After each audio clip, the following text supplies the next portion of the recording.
What is going on, guys? Welcome to the Sunday Scan. This is the scan for July 31st, the week of August 1st. Welcome back to the Sunday Scan, guys. Let's get into it.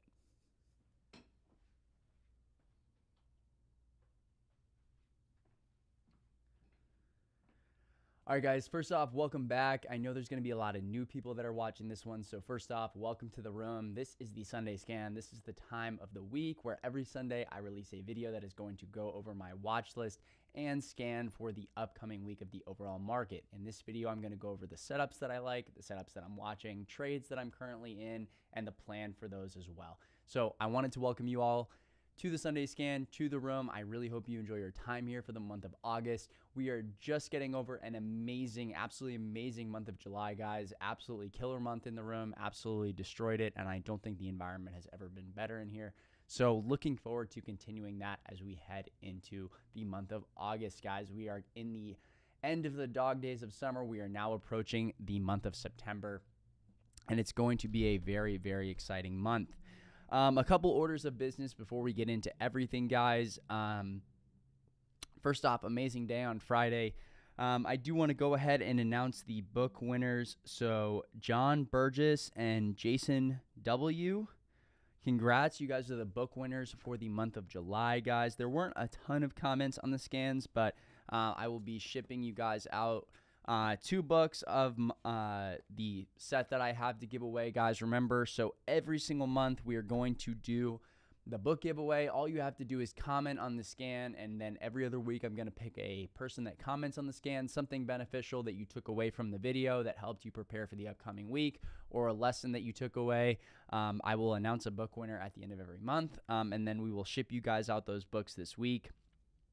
Those are going to be a book that helped me in my trading journey, not necessarily trading related. For example, Thinking Fast and Slow is a fantastic psychological book, helping you to really, get that mindset correct, which I think is probably the most beneficial part of books when it comes to trading. So going to be doing that. Remember, for the month of August, all you need to do is comment on a video like the Sunday Scan and comment on the YouTube comments and leave something that you helped you or kind of you that you took away from the scan. And then at the end of every month, we'll pick a winner, or every other video to give away a book. So last month we did it as well. I'm running low on books right now, so we're going to do every other week, and then I'll get some more books and we'll be back to every week. But those are the book winners for this month. Very excited about that. So wanted to go ahead and get that out of the way. That was the first order of business. And remember, guys, we'll be continuing that through this month. So now go ahead and we're going to cover a few things. This is going to be a little bit shorter of a Sunday Scan, but definitely one that I kind of want to spend some time on. So first off, guys, absolutely insane week last week. We are now past that earnings wall of worry that we talked about. That is a really big deal, guys. We got through kind of that big, what I considered to be considered by the news event, because we saw such a big flush going into this. Everybody was so worried about Apple, Amazon, all going to miss earnings horribly, and we're going to see the market get destroyed. Well, guess what? All that fear got built into things. We saw a lot of pricing in, and then the market rips afterwards, right? It's the same as like an analogy that I used was a penny stock, like biotech catalyst, where you're expecting like an FDA approval and there's a big run up to that and then it sells off after. Well, it's kind of like this, but in reverse, right? The market sold off in anticipation of these earnings being bad. Turns out the earnings weren't as bad as everyone thought, and we see that big rip to the upside. So it's very important, guys, when everyone's on one side, those crowded trades never tend to work out extremely well because they are just cluttered, right? And the short side was very, very cluttered last month, and that provided an amazing opportunity consistently on the long side. And that's kind of one of the first things I want to cover in this scan, rather than focusing on specific charts, right? Is we just focus on, it's a new month, but it's the same goal, right? And it really, it works until it doesn't, right? And that's a big thing, guys. And I feel like so many people try to overcomplicate this process. They're trying to anticipate too much. What we've been doing has been working, right? And taking advantage of those A+ setups has been working on the long side. And when that starts to not work, we will know. It'll become tougher. The table becomes stiffer. The trades will stop working as smoothly as they have been. And at that time, that's when that bias flip, that true kind of outlook can change a little bit, because while we try to come into each day without too much bias, having a good overall sense of where you think things are headed is always, always important, and knowing what setups are working, what setups aren't. The short side has felt stiffer the past 3 weeks, right? We know that. It's felt a lot harder to see continuation to the short side. We've got a lot of dip buying going on, and that trend has really been to the upside as of the last few weeks. So until that stops working, that's what I'm going to be looking to take advantage of, guys. And like I said, it's the new month, but it's the same goal. Killer month of July, going to bring that same energy and plan into August. And like I said, guys, it's an oversimplification of things, right? Don't overcomplicate this. Really focus on what's working and continue that, right? And when it stops working, it stops working, and that's when it's time to flip, right? But for the time being, those A+ setups are seeing continuation. We're seeing continuation in volume throughout the market on the long side, and until that stops working, we'll keep taking advantage of it, right? So that's really the plan.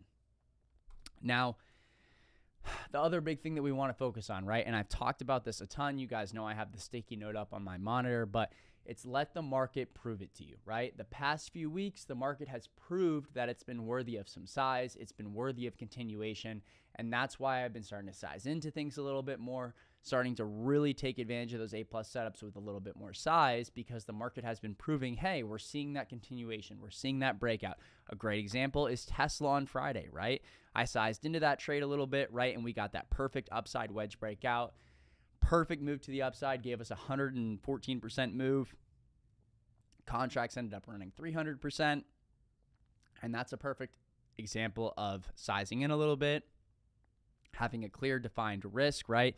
On that trade, for example, my risk was this 850 level. We held that 850 level all day Friday, and then we see that massive breakout to the upside on Friday. Worked perfectly. Those setups have been working, right? And so I've been sizing into them a little bit more. And for the time being, I'm just going to keep doing what I've been doing. That's the biggest thing for me. Don't overcomplicate it from a mental standpoint. Just continue doing what's working.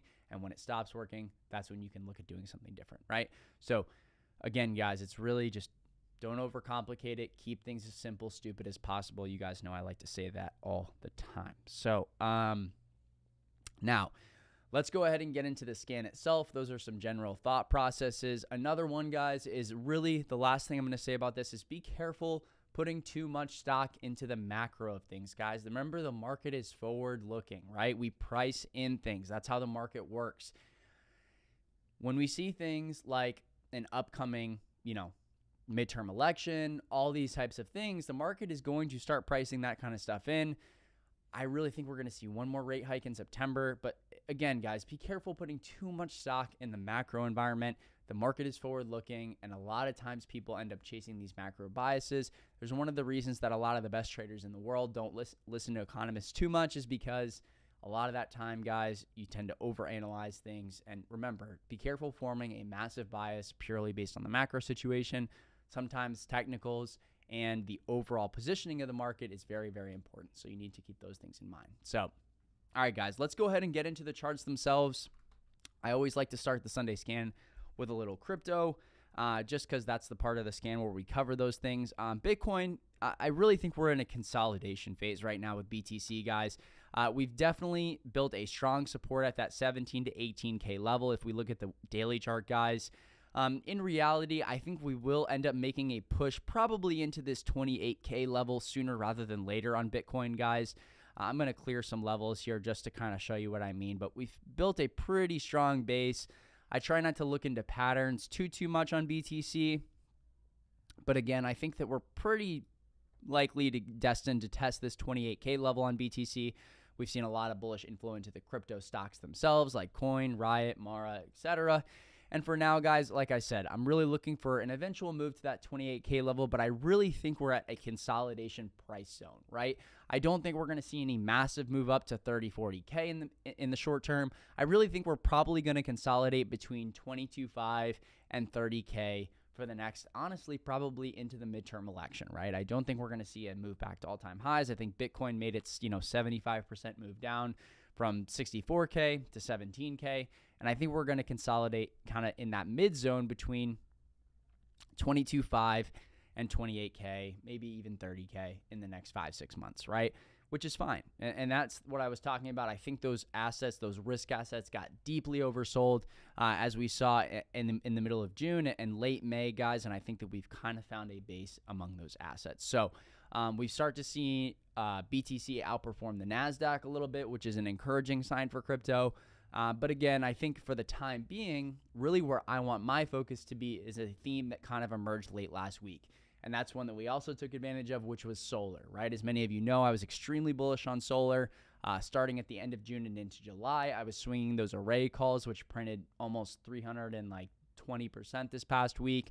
Took profits on a lot of that original swing, but the reason why that swing popped is because Senator Manchin, obviously kind of those two sides have reached an agreement on a major deal that's going to be huge for tax breaks within the electric vehicle space, the climate space, and really that bill is going to provide a really nice theme, in my opinion, for the next couple of weeks. As you guys know, we talk about this all the time, but, right, I've been talking about this for a year. These themes tend to run in rotations, right? And we talk about that again all the time, but we see clean energy go, and then we see electric vehicles go, and then we see the MJ space go, right?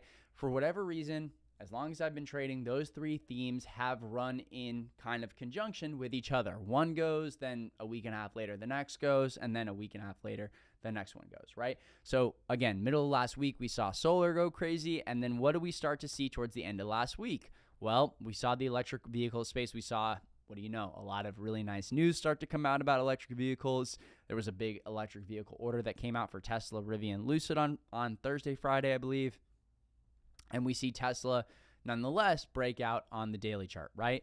And of course, that massive move on Friday, Tesla's starting to move similar to how it moved last year. We're started to see some true 2020 bull market style action here. And so obviously took major advantage of this Tesla move on Friday itself and then swung some calls with profits over the weekend. Reason being, I really think we're starting to see that shift from solar, and now the electric vehicle space is starting to go, and this is the leader in that space, guys. So the Tesla chart is extremely bullish here.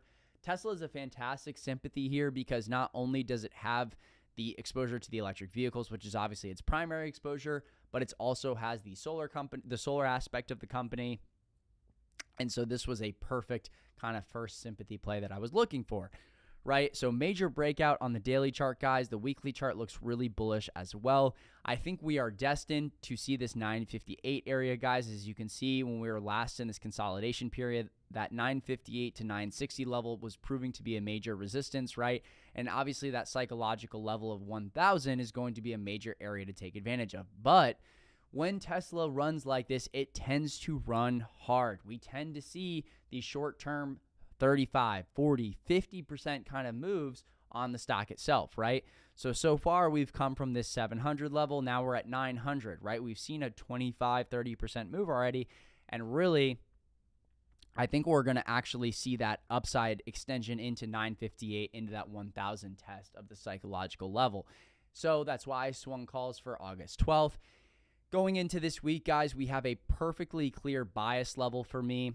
Really, that 15-minute breakout this past Friday is going to be the area that I'm going to be looking for to hold, right? I want 867 to now be my risk on that position, right? I took that position on this 874, 880 retest, and I really want that to continue to hold. Actually, excuse me, I took that on that 880 retest. I want this position in that level at the 867 mark to hold. A retest of that level would be naturally very healthy, but again, I'm looking for that upside continuation into the $957 to $1,000 level. That is my plan on this swing. I only used profits on this swing because it was such a fantastic trader on Friday. I took advantage of it twice with the weekly calls first and then the calls for next week, which would be August 5th. And so now I am swinging those August 12th calls. I'm fast forwarding to the fall already. Those August 12th calls with a risk of this 867 level. If we close under it on the daily, I'll be out. If we continue to hold over it, as long as we do, I will be in this trade. So again, very bullish on Tesla for the short term, guys. I do think we're going to kind of see a blow off move here, which is going to spark the EV space because again, as long as I've been trading, guys, these three themes, solar, clean energy, electric vehicles, and then eventually the MJ sector have kind of run in unison, right? And we're coming into a big political cycle where we're going to see a lot of these type of bills get passed, right? We're seeing the CHIPS Act, right? This climate bill. And now I honestly think we're going to see some type of push for legalization before midterm elections, right? So again, guys, I really think we are going to see that push in the 958 level. If we reject that 958 level, maybe we get a nice downside setup to take advantage of. But again, until it stops working, these A-plus long side setups have been perfect. If we look at that weekly chart on Tesla, guys, you can see that this level has consistently provided major moves to the upside. If you look back into last October, right? Into last October, guys, which is almost a year ago now, we saw that move as soon as we cleared that 900 level, right, guys? We saw that massive move to the upside and gapped very quickly through this zone. And remember, guys, that I am always trying to use past price action as the best indicator of what future results are going to yield, right? Just like, again, in March, we saw a major move over 900, immediately gapped in that 1120 area. That's why I chose to swing those 1100 calls, because that is roughly the price target area I'm going to be looking for on an overextension move here on Tesla. So again, guys, that is my plan for this week. I really am going to be focused on Tesla and the other EV space. That was one of the smoothest trades I've taken this entire past month on Friday with Tesla, and I'm going to be looking for some continuation in that tape as we head into this week. So again, one of my main watches off of Tesla is, of course, going to be Rivian. I think this move is going to be massive relatively soon. While I do not currently have any exposure to this move, obviously D-Book is in the $40 calls for August 19th. I'm likely going to look to open a medium-term position here, maybe even in the 1K challenge for the August or September, more than likely September or October calls. I'm liking giving myself 2 to 3 months for expiration on those high confidence swings. But this one really looks like it's getting ready for a major move to the upside, guys. A very bullish weekly candle. And I really, like I said, guys, think that we're eventually going to see a move to this $50 area as soon as we can clear through that $35 to $36 resistance point, right? We're obviously going to have a lot of resistance on this Rivian chart through the $35 to $38 level. But once we get through that zone, guys, we should move very swiftly up into this 50 zone, right?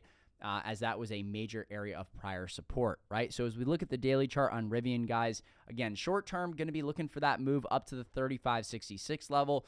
Once we clear that level, we should get a smooth trade into the $37 to $38 zone, where you see a lot of these wicks down, and we talk about that all the time.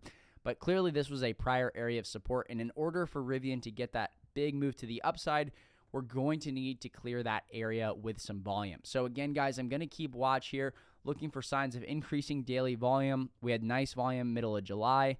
And then towards the end of this month, let's see if we get some big volume into next week. Because again, with that theme rotation, this is going to be my primary focus. I really want to see that higher scale daily volume come into play. And that's when I will look for a long side trade here. So again, guys, coming into this week, 33.57 is that short-term bias level. A move below that would set up for a downside move. However, like I said, in the short term, I am looking for this bull trend to continue here on Rivian. And again, we would look to clear that most recent high, which would be that 35.41 area. Over that level, guys, that is where I would look for an intraday long side trade over 35.41. I think we can see that move into the $37 to $38 level. If you look here, guys, once we reclaim that 33.57 mark and daily closed over 35.40, we saw that big move up to the 42 level. I would be looking for something similar to that coming into this week if we see continuation through Tesla, right? So definitely going to be one of my top watches this week, guys. I'm keeping an eye on this one for a possible swing entry. And again, I think we are looking at a very nice setup here on Rivian headed into this week. So this is going to, again, be one of my top watches. A large cap name I do want to mention that I will be on watch for me this week is Amazon. This chart setup is crazy, guys. This is one reason I'm still pretty bullish on the overall market short term. Well, Amazon closed that daily candle over that massive resistance, guys, at 130 and reclaimed that prior support at 134. We talked about this area a lot, and we could not break over it. But, guys, this is a clear breakout on the daily chart, and we even closed that weekly candle over, right? This is a massive weekly candle for Amazon, guys, closing over this 134 level. This really opens up this chart for a possible move into this 150 zone. So I'm definitely keeping on watch for Amazon to be a clear market leader. This is a company that absolutely destroyed earnings for this quote-unquote bear economy / market. And they absolutely, their guidance was improved. And so really, guys, Amazon is going to be a nice relative strength name. We've seen the mega caps really ripping this past week, with ARK being a little bit weaker with Roku and Teladoc earnings. So Amazon is going to be a nice trader this upcoming week with a daily close over that prior support. So absolutely going to be on watch for me for a move up to this 148 level. So Amazon, one of my top watches. And a name that I want to keep on watch this week as well is going to be Affirm, AFRM. Affirm is a really nicely set up for a move to this 31 zone. I wanted to clear my levels for you guys. This is one of those names that's still down 80% on this year. And yeah, Affirm at 147 didn't make a lot of sense, guys. This chart was absolutely insane. This thing traded up to 176. But again, just always, when in doubt, zoom out, guys. That's a big thing, right? Look at where this chart has been at. I mean, seriously, the weekly volume is very, very interesting here. We are starting to see some serious weekly volume come into play, and we're seeing strong weekly buying volume down here, guys, at 13, 14, 15. Remember, this is the exclusive buy now, pay later provider for Amazon, guys, and I really think we're going to see a bigger move up to this $47 to $48 level relatively soon, guys. This is a serious watch for me in the short term. I think this is going to be a fantastic trader coming into this week. And really, as we head into the fall and we get closer to that Black Friday, I know that's a little bit longer, but the next 3-4 months, I think, are going to be very bullish for Affirm. And that's definitely one I'm also looking at for a potential swing in the short term. And when I say short term, I mean, next 3 to 4 months is definitely a name I'm going to keep on watch to be a big money maker over the next few months. So Affirm, both a short-term and medium-term watch for me, guys. I think this is going to be very, very bullish. But again, that $31 level, if we can get over that zone at 31, I definitely think we'll see that overextension move into the $47, $48 level, very similar to the move we saw in March. If you remember that major relief rally we saw during March Madness at the end of March, guys, provided an amazing move to the upside the last 3 weeks of March. And I think we could set up to see a similar move as we head into the month of March and September. One reason why is this stock moves very, very closely alongside yields, right? We talked about all that time, but rising interest rates, a 10-year yield going up is not good for a stock like Affirm. But we're starting to see a bearish pattern form on the 10-year yield, and that would be very bullish for a stock like Affirm, right? That means that the cost of money is going to go down, and companies that are growing like Affirm is, they need debt to survive. So cheaper debt increases the ability for Affirm to grow. And like I said, guys, this is definitely going to be one of my top watches, both from a macro and technical perspective. So definitely one I'm watching this week. As far as the shorter term trade goes, if we look at the 15-minute chart, we obviously had a lot of resistance at that 27.63 zone. And I really think that that can provide a nice trigger for an upside intraday trade to the $30 to $31 level. So definitely a 27.63 trigger on Affirm for me this week, guys. That's our high of the day from Friday. We nailed this move Friday morning, and it's definitely going to be one that I'm looking for. If we see dips down to 26.08, I would love to scoop calls here on Affirm for this week. So definitely going to be one of my top watches as we head into this week. So I quickly want to go over the broader overall market, guys. Obviously, SPY has seen a major move to the upside. We are coming into a very big area of resistance, right? If we can clear this 416 to 417 area, we're going to start to approach a major confluence point, which is going to be that 420 to 424 zone. This has been a major area that was a prior support zone, and reclaiming this 417 to 420 zone is going to be a task and a half for SPY. It's trying to reclaim its most recent high point, which was in the beginning of June at the 416, 417 level. If we can reclaim that zone, we definitely increase the probability of seeing that move to the upside into 425, maybe even 430, right? So if we can see S&P trade at those levels, that would be a big, big bullish signal for the overall market. And maybe if we start to see the Fed lean like this, I mean, this is the biggest monthly candle we've seen on the S&P, guys, in a very long time. That is a very bullish monthly candle, guys. And after a very long-term downtrend, the past 7 or 8 months, right, we've really seen the S&P start to print a major, major monthly candle. A lot of that is from Apple. I think Apple's monthly candle was like 19.3%, just absolutely insane And again, guys, we even saw something like ARK, which is ARKK, print its first monthly candle in 9 months, guys. That is absolutely insane. We saw 9 straight months of pressure to the downside, right? Nonstop. And then, so for the first time in 9 months, we print a green monthly candle on ARK. That is very, very interesting for the growth names. A big level to pay attention to on ARKK is going to be that 49.58 level. If we see a move through 50, guys, there's obviously going to be some psychological resistance there, but definitely one to keep an eye on, especially going into this week, guys. We are now through a lot of those growthier earnings. So again, with Teladoc and Roku getting those trash earnings out of the way, maybe we start to see this ETF kind of make a move to the upside. I'm not saying Cathie Wood is anything special. I actually think she's a horrible risk manager, or, buying the top on these names. I don't know exactly how you do that with that much experience, but this name acts as a broader compass for the overall market. And yes, at some point, guys, things do get too oversold. And we saw this name make a move to historical support. We saw 2019 levels hold on this. And I really think that in the short term, we should see a move probably to the upside into this $60 to $61 range. And then likely the ETF will find a base within that area. So that's kind of what I'm looking for as far as the ETFs goes, guys. QQQ has obviously had a little bit of relative strength as of late. The monthly candle here is absolutely insane on the Qs. Note, we haven't seen extremely high volume yet on the monthly, which is something to note.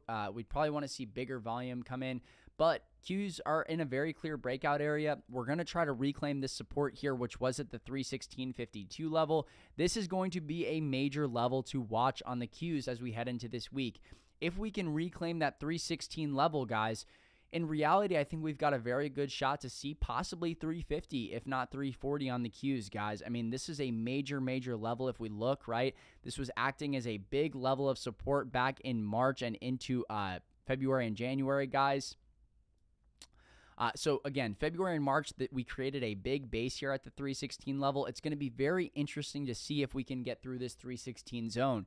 And a stock like Tesla, one of the reasons it's one of my top watches this week is because of the fact that it's going to be one of the kind of like puts the Qs on its back type of situation and leads it higher. So one of my top watches this week, guys, and definitely a name to keep an eye on, is going to be the Qs. So those are my watches for this week. That's where my focus is going to be.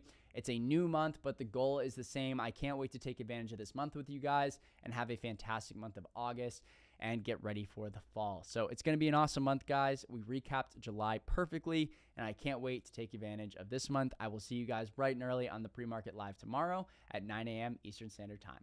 Welcome if you're new. Hope you guys enjoyed your first Sunday scan, and I'll catch you guys later. Peace.